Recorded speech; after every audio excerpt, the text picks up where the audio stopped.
दुर्जनेषु च सर्पेषु बरं सर्पो न दुर्जनः सर्पो दंशति कालेन দুর্জনস্তু পদে পদে। অর্থাৎ একজন দুষ্টু ব্যক্তি আর সাপের মধ্যে আমি যদি তুলনা করি তবে আমি সাপটাকেই ভালো বলবো, দুর্জন ব্যক্তিকে নয়। কেন কি, সাপ তো আপনাকে একবারই দংশন করবে, কিন্তু দুষ্টু ব্যক্তি আপনাকে প্রতি পদক্ষেপে দংশন করতে থাকবে।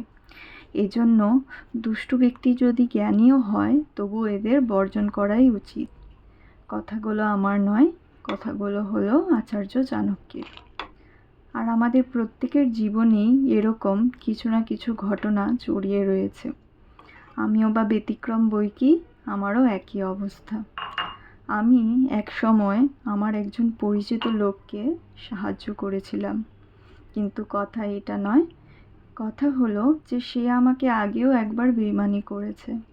তথাপিও যখন ওর খারাপ সময় আসে আমি এইটা ভাবলাম, আজ আমি যদি ওকে সাহায্য না করি তবে ও উঠে দাঁড়াতে পারবে না।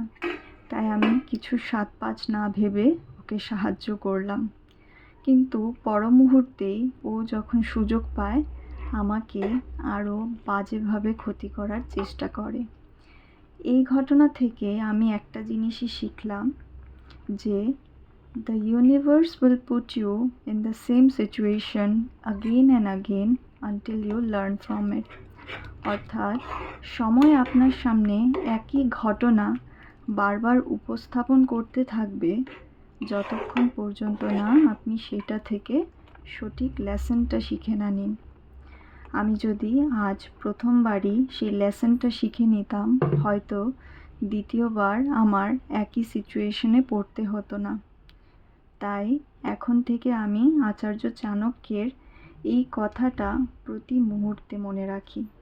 তবে একটা কথা ঠিক, আপনি যদি সঠিক হন, আপনার কর্ম যদি সঠিক হয় তবে আপনি কোনোদিনও ঠকবেন না, বরং আপনার সঠিক কর্ম আপনাকে সব থেকে ওপরে তুলে ধরবে।